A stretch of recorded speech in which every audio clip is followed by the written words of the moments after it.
imagem viva. Cidade do México. Até hoje, a imagem da Virgem de Guadalupe surpreende o mundo com seus enigmas. A imagem apareceu misteriosamente no manto de um índio titimeca e é carinhosamente chamada de La Morenita, pois suas feições parecem ser mestiças. Por quase 500 anos, a Virgem de Guadalupe é um símbolo para os fiéis da América Latina. A tradição religiosa afirma que 10 anos após a conquista da capital asteca, batizada de Cidade do México, na manhã do dia 9 de dezembro de 1531, o índio Juan Diego se dirigia a Tlatelolco, mas ao passar pelo Monte Tepeyac, ele foi atraído pelo canto harmonioso das aves que estavam no alto da colina onde o sol surgia. O índio então se dirigiu para o local e ouviu uma voz doce chamá-lo. Era uma jovem em pé, rodeada de luz, que falava e se expressava na língua culta dos astecas, o náhuatl.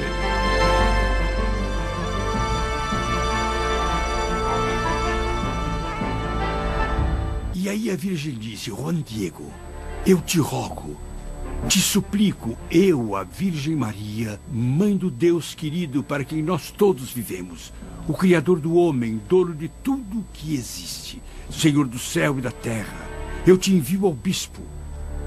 Fale para ele que eu quero uma casinha aqui no campo, para que eu possa mostrar o que é o amor, o que é ternura, o que é compaixão, o que é bondade, o que é paz, o que é verdade, o que é justiça. E Juan Diego apressadamente vai procurar o bispo. E é claro que ele teve dificuldade para ser atendido.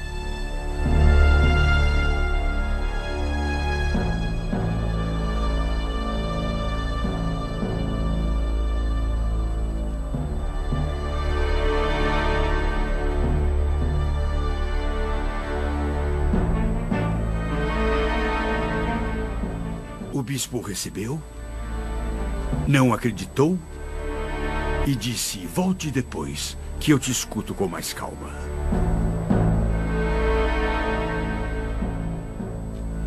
E Juan Diego retornou desconsolado. Naquele mesmo dia, o índio subiu ao Monte Tepeyac e encontrou a Virgem novamente. Ele lhe pediu humildemente que mandasse alguém mais importante do que ele, com mais credibilidade, mas Maria respondeu: procure o bispo de novo amanhã. Vá e diga que eu quero uma casinha, um santuário, um templo para mim. E Juan Diego, no dia seguinte, que era um domingo, foi procurar o bispo de novo à tarde.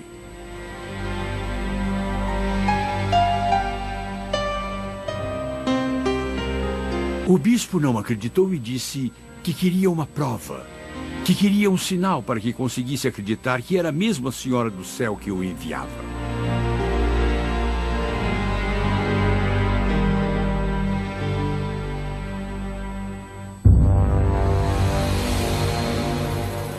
Juan de Zumárraga, que era o primeiro bispo da Cidade do México, ordenou que alguns monges seguissem o índio.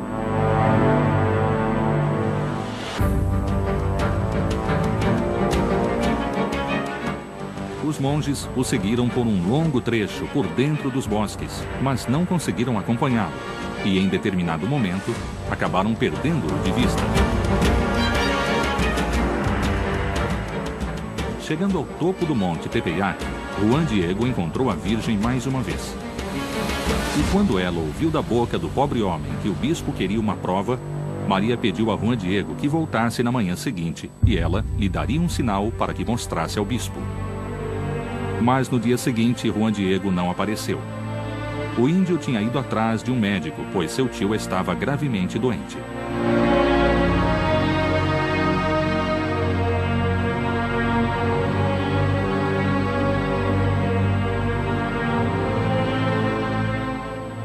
Ele tinha prometido a si mesmo procurar a Virgem no dia seguinte, mas, para sua surpresa, ela foi ao encontro dele. Juan Diego, meu filho, me diga o que o angustia, qual é a sua preocupação? Me fala. Depois de ouvir as explicações de Juan Diego, Maria disse: não se preocupe. Seu tio já está curado. Confia, sou sua mãe. Agora sobe, vá para onde nos encontramos as outras vezes. Lá você vai ver umas flores. Corte-as e traga-as para mim. E Juan Diego foi correndo buscar as flores. Ele as colocou em seu manto e as levou para a Virgem.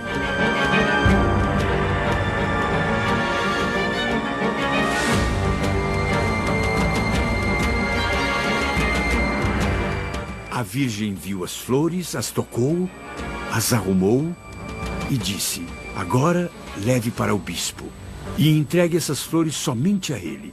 Diga que é o sinal que a senhora envia do céu. E na manhã do dia 12 de dezembro, Juan Diego voltou a procurar o bispo para lhe entregar aquelas maravilhosas rosas de Castela que nunca cresciam no Monte Tepeyac, principalmente no inverno. Já na casa de Zumárraga, o índio precisou esperar muito tempo antes de ser recebido.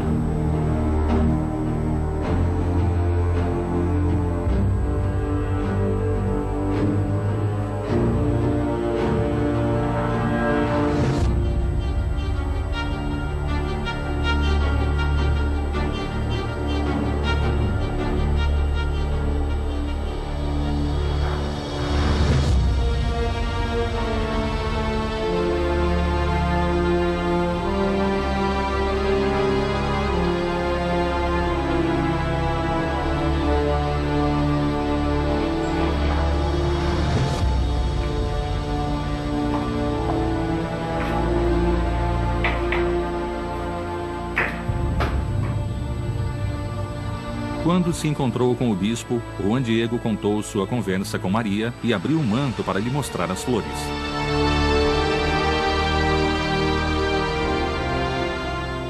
Naquele instante, sobre o tecido pobre, surgiu a imagem de Maria.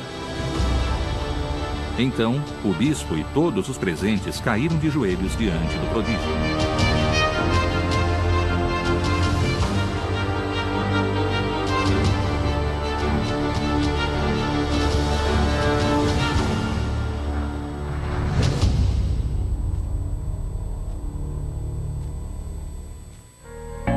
Juan Diego cumpriu sua missão e voltou para cuidar do tio, que havia deixado no dia anterior.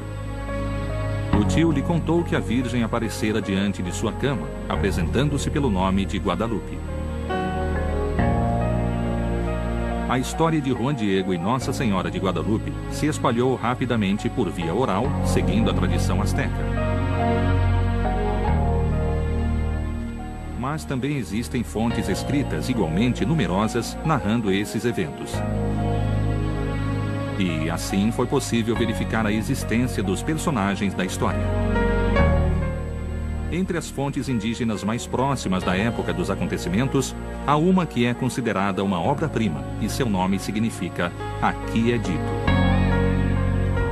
É o documento oficial e histórico das aparições de Nossa Senhora. Foi escrito 20 anos depois das aparições de Nossa Senhora.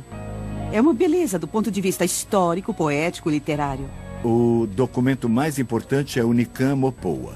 É um dos documentos mais importantes, sem dúvida, e um dos mais antigos. A cópia mais antiga que encontramos é mantida no arquivo de Nova York, nos arquivos públicos de Nova York, na Biblioteca Lenox, e foi escrito por Antônio Valeriano, um indígena sábio, que estudou com os franciscanos, tanto o espanhol quanto o latim.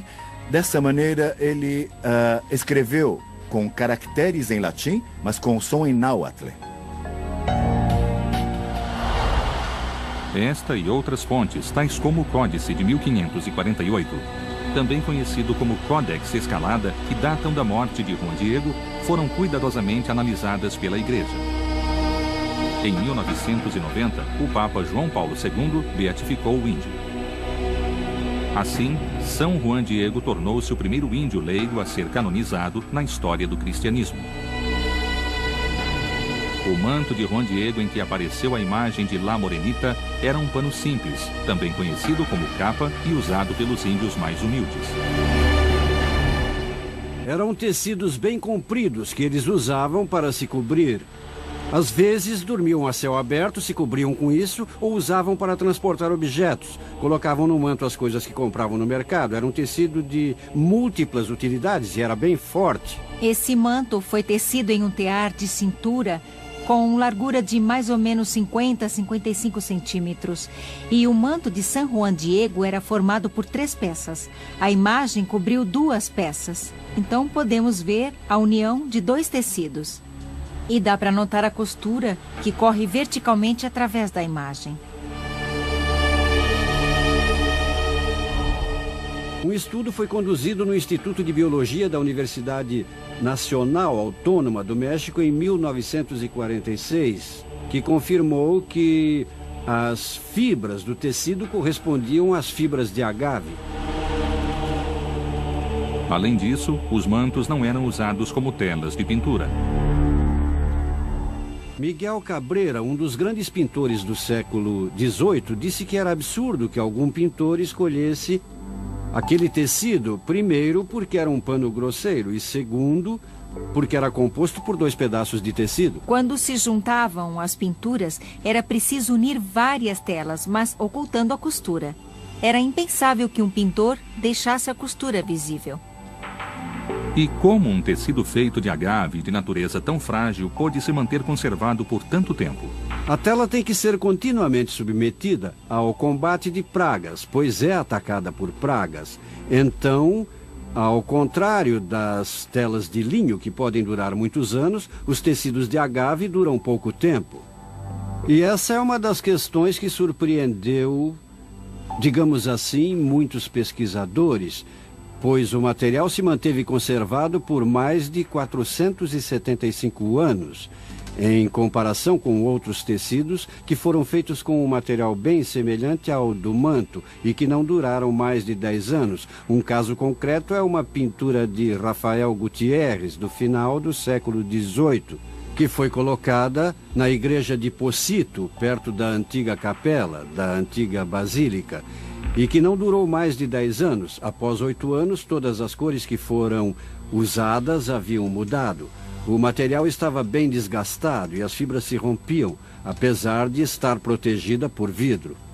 Todo o ambiente em que se encontrava o manto favorecia o apodrecimento e a deterioração do tecido, pois era um ambiente muito úmido e salgado.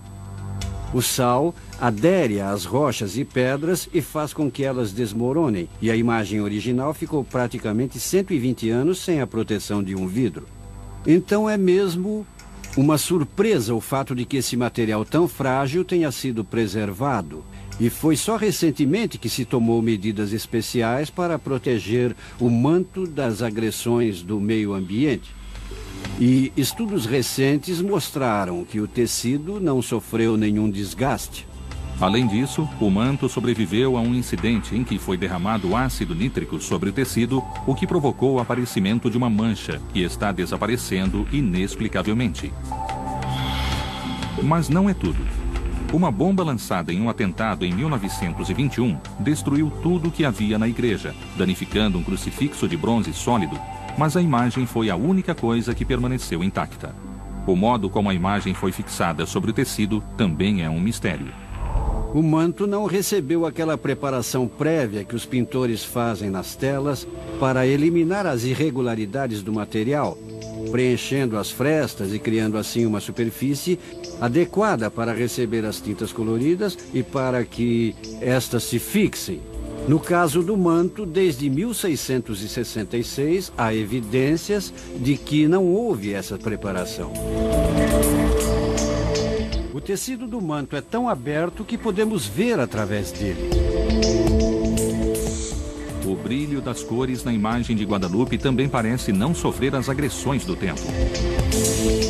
Há uma descrição de como era a aparência da pintura ao longo da história e as cores que tinha. E elas permaneceram as mesmas.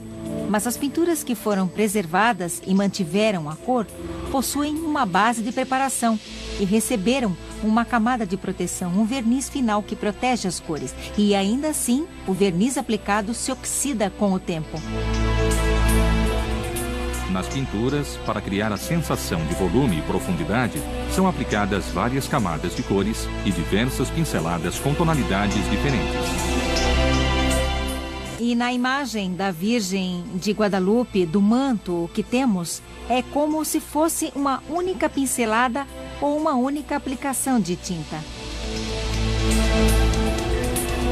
E outro fato muito surpreendente é que o tecido é muito grosseiro, porque conseguimos ver os nós e as partes mais grossas que servem para criar volume. Nos lábios da Virgem, um dos nós do tecido ajuda a criar esse volume. É como se aproveitasse as imperfeições do tecido para formar o rosto dela. Podemos ver imagens de Guadalupe por todo o mundo e cópias de pintores, mas nenhuma conseguiu reproduzir essa face. Utilizando a fotografia infravermelha, uma técnica usada ainda hoje nos estudos críticos de pinturas antigas. Nos anos 80, os professores Jody Smith e Philip Callahan, funcionários da NASA, confirmaram que o manto não recebera preparação de fundo para a pintura. E acrescentaram que havia ausência total de pinceladas. Nenhum traço, nenhuma técnica de pintura conhecida. E não é só isso.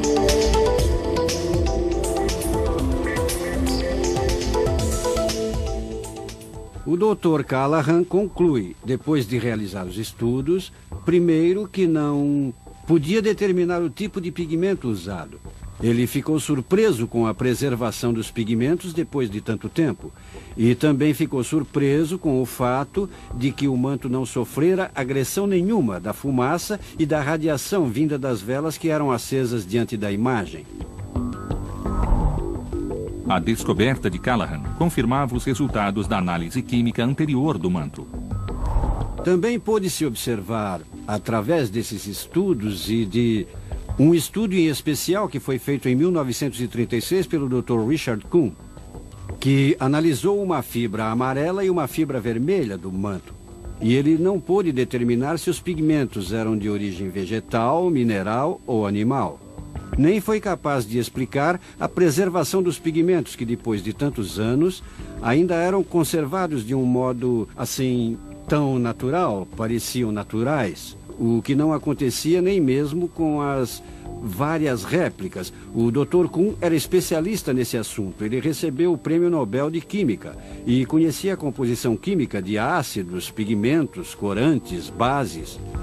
No entanto, Smith e Callahan afirmaram que algumas partes da imagem podiam ter sido acrescentadas sucessivamente, como os raios do sol, as estrelas no manto e a lua debaixo dos pés da Virgem. Mas então, como se explica que todas as cópias da pintura, até mesmo as mais antigas, apresentem os mesmos elementos da imagem original? Uma das cópias mais antigas, feita antes de 1571, se encontra em Gênova, na Itália.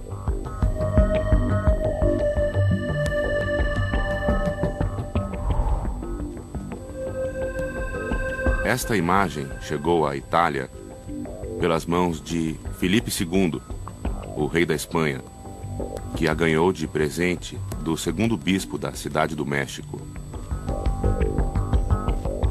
Filipe II, por sua vez, a deu a seu almirante de frota, que era um genovês, Andrea Doria. Diz a tradição que Andrea Doria levou a imagem e a colocou na galera principal da frota católica, na Batalha de Lepanto, em que o cristianismo derrotou os turcos. Nos anos 70, o padre Mário Rojas, um grande conhecedor do povo azteca, mostrou que a imagem de Guadalupe era um verdadeiro códice mesoamericana repleto de símbolos da cultura náhuatl. Tudo o que aparece na imagem de Nossa Senhora tem um significado. A sua roupa e todas as cores que ela apresenta são da realeza. A cor azul turquesa, representa o jade, que era mais valioso que o ouro. A cor rosa do vestido simboliza o amanhecer, o que significa que a Virgem apareceu para anunciar o nascimento do sol de Deus. E a cor do amanhecer traz as flores do cerro. São 3 tipos de flores. Nos símbolos astecas, um dos mais importantes é a flor de Nauioli, que é uma flor com 4 pétalas e um centro.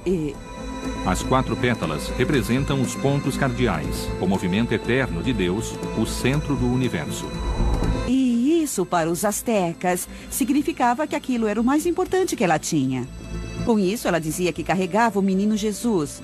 Ela trazia Deus, a criança Sol, para nascer aqui com eles, para que o conhecessem, para que o encontrassem. E eles entenderam tudo isso pela flor de Nauioli. E até a forma das flores no vestido da Virgem tem um significado preciso. As flores do cerro são chamadas assim porque possuem... Ela tem a forma das colinas.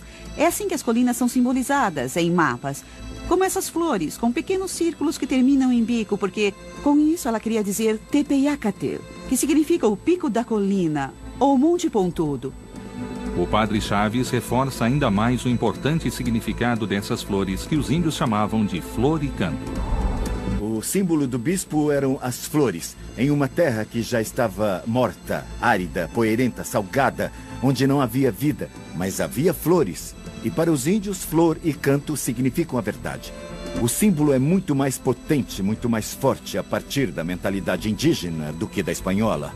E eles disseram: não consigo ver a raiz, mas eu entendo que é na raiz que está a vida. E, portanto, o sinal que estava sendo enviado pela Virgem para o bispo era o símbolo da verdade.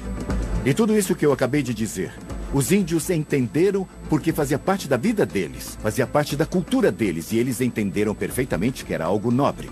Além disso, ela era a imperatriz, porque somente o imperador Montezuma podia usar o manto azul, que significava céu cravejado de esmeraldas, ou seja, era um azul esverdeado. E ela era mãe, porque estava grávida de Deus Todo-Poderoso, porque lá estava a flor de 4 pétalas.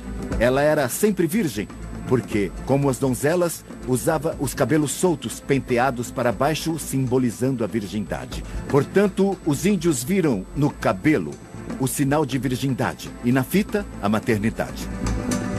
Na cultura asteca, quando uma mulher estava grávida, ela usava uma fita roxa na cintura. Mas as estrelas do manto também eram um mistério. O Dr. Juan Homero Hernandes Illescas realizou um estudo especial juntamente com 2 doutores em astrofísica, Canto Ilha e Armando Garcia de León, da Universidade Nacional Autônoma do México. Os pesquisadores começaram pela data e localização das estrelas que correspondiam ao solstício de inverno de 1531. Era fato conhecido que, para os astecas, o solstício de inverno significava o nascimento do Sol Novo, a luz que encontra força e vigor e, portanto, um momento muito importante do ano. E os pesquisadores descobriram que em 1531 o solstício ocorreu exatamente em 12 de dezembro, o dia do milagre do manto de Juan Diego. Uma coisa interessante é que, o solstício de inverno devia ter sido no dia 22, mas foi no dia 12. E foi aí que começou toda a história. Até mesmo os astrônomos do Centro Astronômico do México disseram que o solstício no dia 12, porque não havia sido feita a mudança do calendário juliano para o calendário gregoriano. Depois. E como narrado no Nicam Mopoa, o milagre aconteceu no final da manhã. Naquela hora não era possível ver as estrelas. Então o que fazemos é simplesmente traçar as posições das estrelas no planetário. Analisando as constelações que eram visíveis naquele momento nos territórios do Vale do México, o Dr. Hernandes descobriu algo surpreendente. O céu coincidia com as estrelas presentes no manto da Virgem. No lado esquerdo do manto se vêem as constelações do Sul, 4 estrelas que fazem parte da constelação de Ophiuchus. Abaixo se observa Libra. E à direita, uma das estrelas de Escorpião. Na altura do braço, se encontram 2 estrelas da constelação de Lobo e uma extremidade de Hidra. Abaixo, há o quadrangular ligeiramente inclinado da constelação de Sagitário e se observa perfeitamente o Cruzeiro do Sul. Na parte inferior, Sírio brilha sozinho. No lado direito do manto, no entanto, estão visíveis as constelações do norte. Sobre o ombro de Maria, um fragmento da constelação de Pastor. Abaixo vê-se perfeitamente a constelação da Ursa Maior. À sua direita se encontra a cabeleira de Berenice e abaixo os cães de caça. À esquerda se vê Tubã, que é a estrela mais brilhante da constelação de Draco. Abaixo há outras 2 estrelas que fazem parte da Ursa Maior e ainda se vê 3 estrelas da constelação de Touro. Não foi uma tarefa fácil, porque, como se sabe, o céu é côncavo e colocá-lo em alguma coisa plana é completamente diferente. Mas tudo isso foi feito. E a princípio imaginamos que as estrelas no céu tinham sido dispostas como se a envolvessem. Mas não era o caso. Era mais como um espelho. As estrelas no manto da Virgem reproduzem a disposição das constelações no momento da aparição, mas vistas a partir do espaço e não da Terra. Até mesmo a Lua, presente na imagem, corresponde à disposição astronômica do céu em 12 de dezembro de 1531. A Lua, quando apareceu a Nossa Senhora, no solstício de inverno, a Lua estava em quarto crescente, como a vemos na imagem. E como disse Gutierrez Tibon, ele explica que México significa o umbigo da Lua. A imagem de Nossa Senhora é um códice. Um códice é um livro em que não existem letras, mas onde todos os desenhos têm um significado. O vestido representa a terra e as estrelas no manto azul representam o céu, o plano do céu. As culturas que se desenvolveram na Mesoamérica estavam estreitamente ligadas à observação do céu, à observação dos objetos celestes, de modo que chegaram até mesmo a determinar o ciclo sinódico de Vênus, Marte, Júpiter e puderam observar o movimento da abóbada celeste. A aldeia era permeada de toda essa atividade, o que permitia, por exemplo, realizar festas religiosas e as atividades civis, e também, é claro, o plantio e a colheita dos alimentos. Eles também eram capazes de determinar os ciclos astronômicos das conjunções de planetas e, podemos dizer, montar um calendário que pode ser considerado um calendário lunisolar. Ou seja, estava relacionado aos ciclos do Sol, aos ciclos da Lua e também aos ciclos de Vênus. O ano de 1531 foi um ano muito especial na complexa cosmogonia asteca. De fato, o solstício de inverno ocorreu sob a conjunção do Sol com Vênus, um evento astronômico registrado a cada 104 anos e de extraordinária importância para os astecas, porque representava o início de uma nova era. Os astecas já haviam previsto que naquele ano se iniciaria uma nova era. No calendário de pedra, que é o calendário solar ou o calendário dos astecas, se inicia uma nova era na casa 13, que é em 1531. Em 1521 se concluiu a conquista do México. Foi uma época terrível, assustadora para os índios. Houve uma grande depressão, não só por terem sido derrotados na guerra, mas também porque tinham em sua mentalidade religiosa, acreditavam que o quinto sol, aquele momento, aquela era em que eles viviam, iria acabar. Na imagem da Virgem e nos relatos das aparições, existem referências a uma das divindades mais amadas dos astecas, a deusa Tonantzin, cujo festival estava associado com o solstício de inverno. Ela era Tonantzin, a mãe de todos os deuses. Era uma deusa e seu templo ficava no sopé do Tepeyac. Acredita-se que os índios inicialmente chamaram Guadalupe pelo nome da deusa Tonantzin, reconhecendo nela a mesma divindade. Os índios haviam acrescentado um título indígena, Tonantzin Guadalupe. Tonantzin não é um nome, é um título. Nossa querida mãe, é um tratamento bem reverencial. Mas então, quem teria pintado essa imagem que representa uma síntese perfeita entre a iconografia cristã e a cultura mesoamericana? 10 anos depois da conquista do México, quem poderia ter esse profundo conhecimento dos dois mundos? E quem poderia ter representado esse conhecimento em uma obra-prima tão harmoniosa como a imagem de Guadalupe? Estudos sobre a imagem de La Morenita demonstraram que a pintura respeita a chamada proporção áurea, que é uma correspondência harmoniosa entre as partes individuais e o conjunto entre espaços e volumes, que os gregos conheciam bem e que na proporção áurea de 1:6, está presente na natureza, no homem, nas galáxias e até mesmo na música.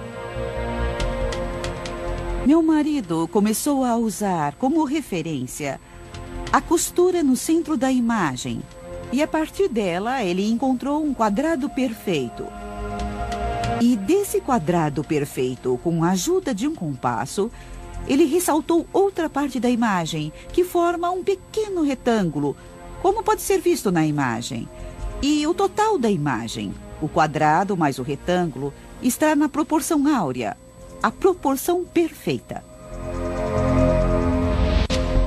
Em 2008, um matemático chamado Fernando Orreda Llanes fez uma incrível descoberta usando como base os estudos de Pitágoras sobre matemática e música. Utilizando o retângulo áureo da imagem como ponto de partida, o matemático obteve um pentagrama, descobrindo que os símbolos no vestido e as estrelas do manto se encaixavam perfeitamente como pausas e notas musicais.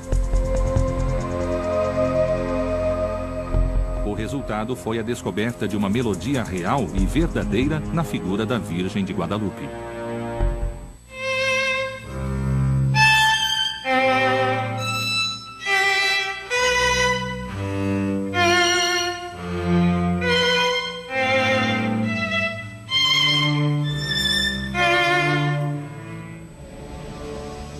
Mas as maravilhas que rodeiam a Virgem de Guadalupe não acabam por aí.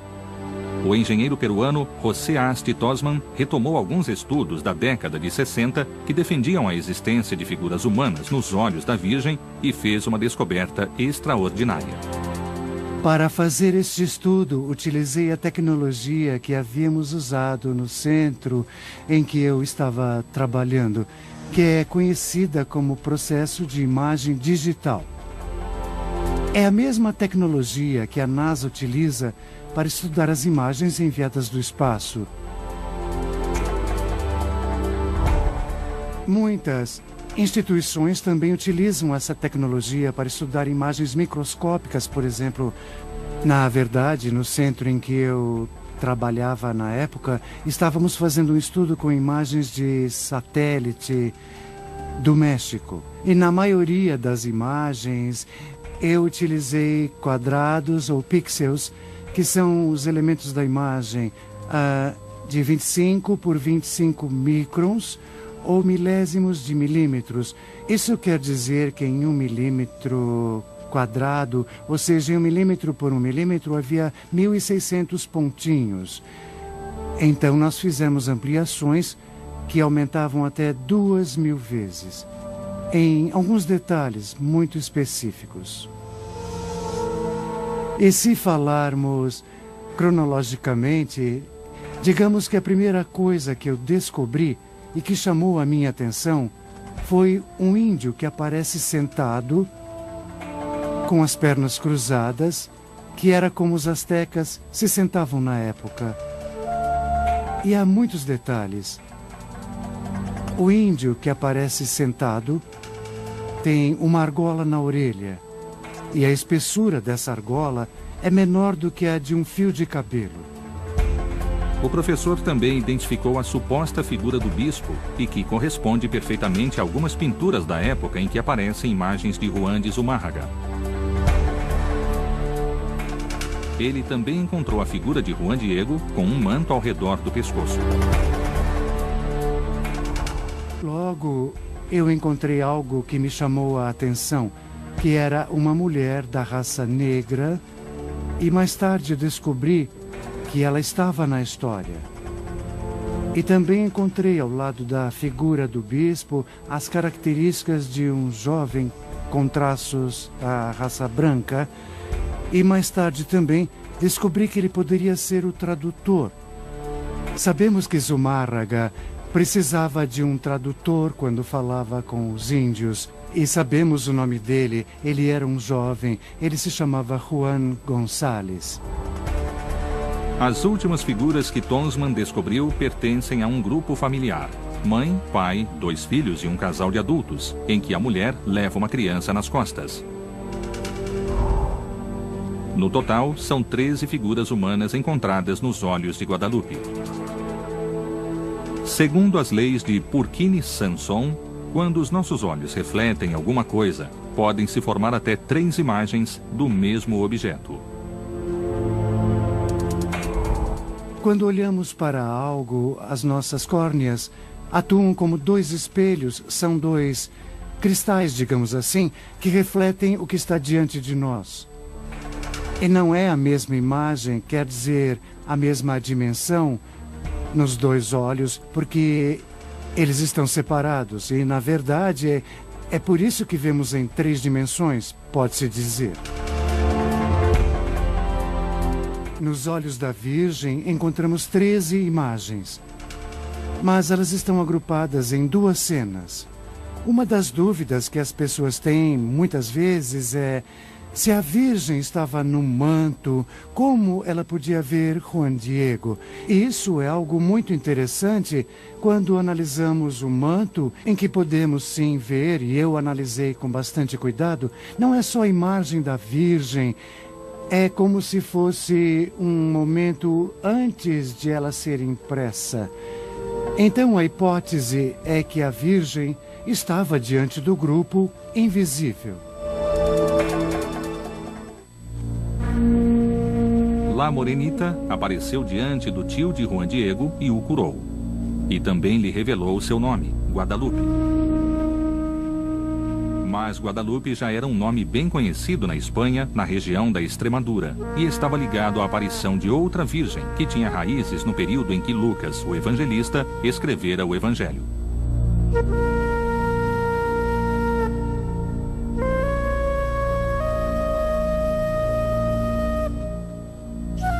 Sem ter conhecido Jesus pessoalmente, São Lucas conversava com aqueles que tiveram a oportunidade de ouvi-lo ou encontrá-lo, reunindo seus testemunhos.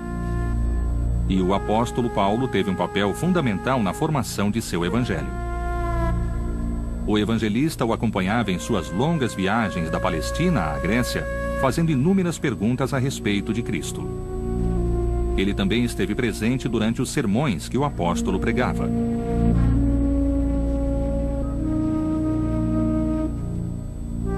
Mas, acima de tudo, o Evangelho de Lucas relata fielmente as histórias da verdadeira protagonista dessa incrível história, Maria. Em suas longas conversas, ela lhe confiava muitos detalhes da vida do filho querido, de sua infância e dos primeiros sermões. São Lucas escrevia tudo com atenção e ouvia devotamente. Por ele, sua obra se chamaria O Evangelho de Maria. Além de ser evangelista, São Lucas era médico e artista. A Virgem foi tema de muitas pinturas e esculturas atribuídas a ele. E de uma delas, parte a incrível história que nos coloca em contato com a Virgem de Guadalupe, no México. É uma estatueta representando a Virgem com um menino e que foi colocada ao lado do corpo de São Lucas quando ele morreu em Tebas. Mas como essa estátua saiu da Grécia e chegou à região da Extremadura, na Espanha? Acredita-se que a estátua tenha sido levada de Tebas a Constantinopla, junto ao caixão de São Lucas, por ordem de Constâncio, imperador do Oriente, em 357 d.C. Com uma grande procissão, o caixão de São Lucas foi levado à igreja, com toda a corte imperial. À frente de todos, ia o bispo de Constantinopla, Macedônio, que trazia essa estátua com as mãos erguidas, enquanto a procissão chegava ao altar central.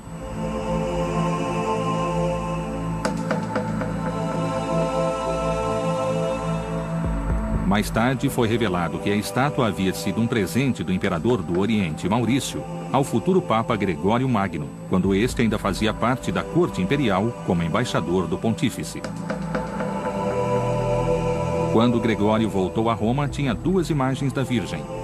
Uma era em forma pictórica, a outra era a estátua de madeira que ele levara consigo para Célio.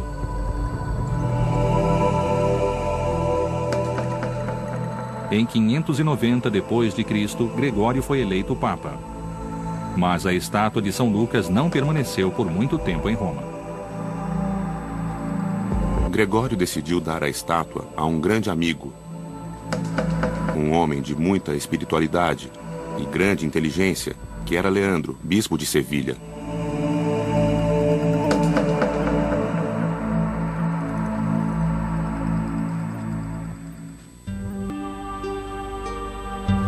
A estátua ficou no altar da Catedral de Sevilha durante quase um século, mas desapareceu durante a invasão árabe à Espanha. Diz a tradição que alguns clérigos a levaram para um local seguro. Eles a colocaram em uma bolsa e fugiram para o ocidente, percorrendo a antiga estrada romana, a Rua dos Lusitanos, que atravessava Portugal de norte a sul. Eles se detiveram em Mérida por algum tempo e depois continuaram a fugir dos invasores. Assim chegaram a Cáceres, no centro da Extremadura. Lá, seguiram um riacho até chegar ao limite do bosque, onde se detiveram. Decidiram que ali era o lugar certo para esconder a estátua. Cavaram um poço, retiraram a estátua da bolsa e a olharam com devoção, sabendo que nunca mais a veriam. Voltaram a colocá-la na bolsa e a enterraram.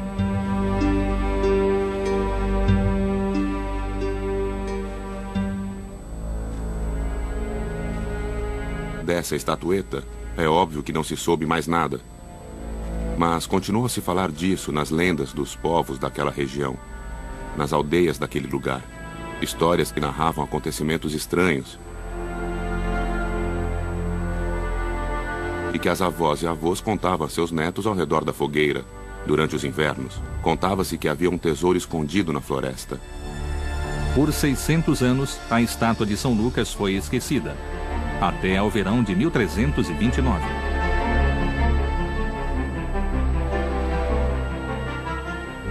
Diz a tradição que naquele ano, Gil Cordeiro, um pastor de Cáceres, entrou na floresta para procurar uma vaca que se perdera de seu rebanho. Ele vagou incansavelmente por 3 longos dias, percorrendo as trilhas inacessíveis da Extremadura. Gil já havia perdido a esperança de encontrar a vaca.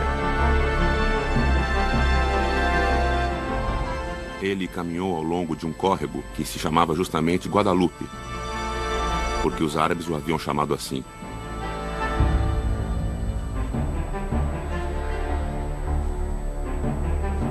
E em uma pequena clareira, ele finalmente encontrou a vaca, caída no chão, morta. Ele se aproximou da vaca apenas para remover a pele e utilizar o couro, mas quando se abaixou ao lado da vaca, ela ficou em pé, viva e saudável. E só então, no meio de uma luz brilhante, ele viu a Virgem Maria.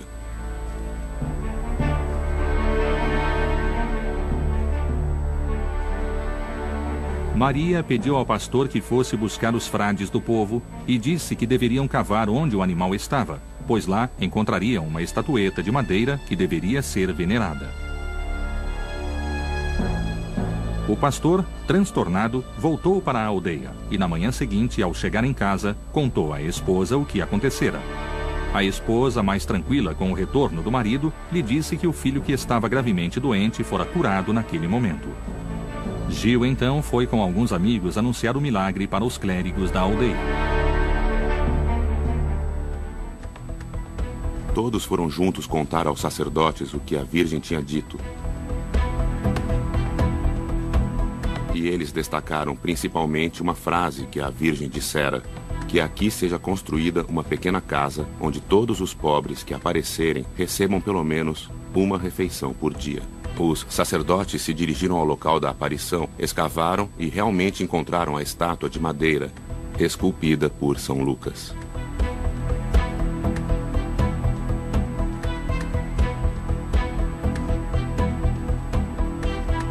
E naquele lugar, à margem do rio Guadalupe, foi construída uma capela que logo se tornou um lugar de devoção e morada para os mais pobres.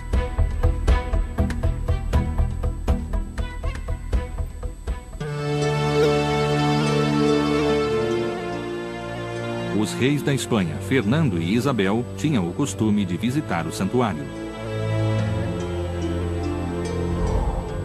Ali eles construíram uma casa, uma residência no local, e a partir de lá, assinaram várias ordens e leis.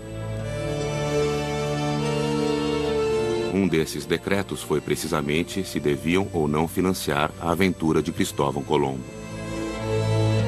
E há muitas evidências na Extremadura da devoção de Cristóvão Colombo à Virgem de Guadalupe. Em seu diário de bordo foi registrado um importante episódio. No regresso da descoberta da América, a caravela de Cristóvão Colombo entrou em uma forte tempestade.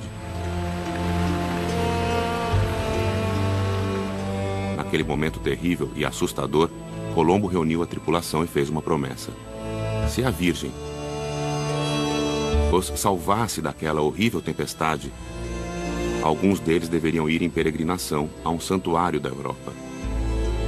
Colombo manteve a sua promessa e foi ao santuário da Virgem de Guadalupe, na Extremadura. Cortés também era da região da Extremadura, assim como muitos missionários enviados ao Novo Mundo. Isso sugere que foram os próprios espanhóis que chamaram a Virgem Mexicana de Guadalupe. Mas há indícios de que os espanhóis e até mesmo os missionários franciscanos não queriam que a Virgem Mexicana recebesse esse nome. Além disso, naquela época, os dois povos ainda estavam bem longe de se conhecerem e se compreenderem. Após o decreto de Carlos V, o ministro dos franciscanos na Espanha, Francisco de Los Angeles, enviou um grupo missionário chamado os 12 Apóstolos do México. Mas eles não conseguiram converter a antiga aldeia. Os primeiros anos de evangelização foram muito difíceis. Os 12 apóstolos do México não conseguiram compreender o significado alegórico dessas estátuas. Para eles, elas eram monstruosas, diabólicas. E os índios, especialmente os sacerdotes, não entenderam por que esses homens tão santos que transmitiam uma mensagem de paz, que traziam uma mensagem de fraternidade, eram tão diferentes dos outros homens brancos espanhóis que, por sua vez, os torturavam, os privavam da liberdade e os matavam.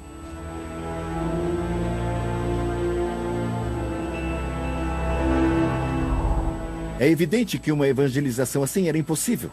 Era impossível e titânica. Imaginem que antes de 1531 havia cerca de 35 missionários franciscanos, pouquíssimos dominicanos e alguns padres diocesanos para realizar essa tarefa monumental com uma multidão de cerca de 23 milhões de índios. O resultado disso foi que os espanhóis entre si se matavam, roubavam e cometiam injustiças terríveis e graves entre eles.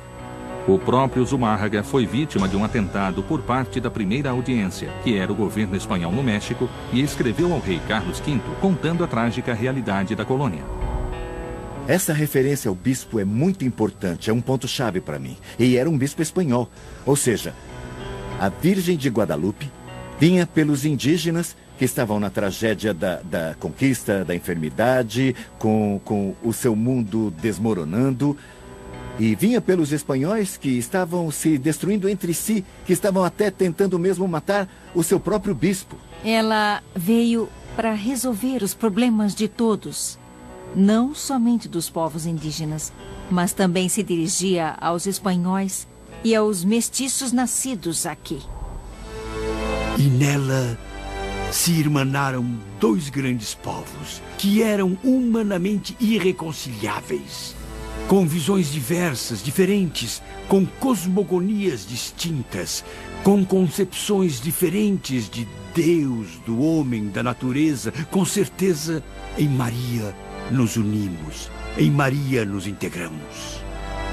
O alcance da mensagem que a Virgem de Guadalupe incorporou à sua própria imagem foi enorme na América Latina. Guadalupe chegou para dar dignidade e proteção a todos, personificando em si, através dos traços mestiços, o nascimento de uma nova raça, fruto da unidade e da integração. E é por isso que Guadalupe se tornou o símbolo do povo mexicano, que surgiu de uma união inicialmente muito violenta. Ela tem uma espécie de futurismo, não é? Porque os primeiros mestiços nasceram só depois de 1521 e ela fez uma aparição em 1531. A imagem de La Morenita é o único exemplo de interculturalização perfeita existente na história. Porque Maria tocou o coração dos índios, que compreenderam através de sua imagem que podiam confiar nela. E tocou o coração dos espanhóis, que a reconheceram, compreendendo a dignidade dos povos indígenas, que ela vinha ensinar através da representação dos símbolos dessa cultura. Tudo isso teve um impacto incrível. Está nos anais da história que, após todas as aparições, milhões de pessoas foram batizadas. Não milhares, milhões. A aparição da Santíssima Virgem ajudou imensamente no projeto catequizador, que naquele momento enfrentava dificuldades extremas. Era óbvio que em condições tão difíceis houve, digamos assim, um fator externo e inexplicável que contribuiu com essa grande conversão que ocorreu na população do México. E esse fator externo foi a Santíssima Virgem, é no que acreditamos.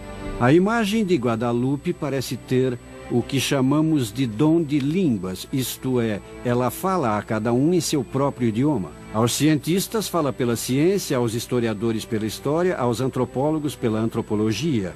E ao longo da história podemos imaginar que nas aparições do século XVI, ela tenha falado aos índios através dessa imagem, que para eles era um códice. Para os índios, a imagem era um modo de se comunicar. E eles leram nessa imagem uma série de mensagens, uma mensagem de amor.